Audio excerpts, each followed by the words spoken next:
ये है जी मोर। ये जाली लगी हुई है, थोड़ा दिखाना मुश्किल हो रहा है। ये देखें,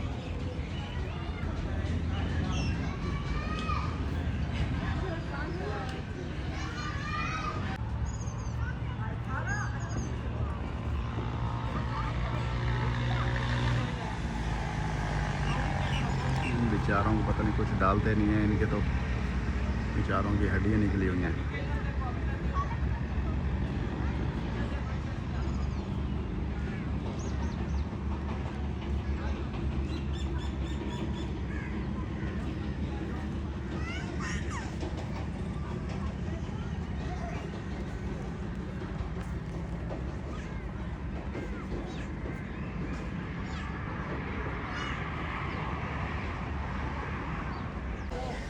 ये बगला है मेरे ख्याल से, पानी में जो खड़ा है ना, बड़ी बड़ी टांगों वाला।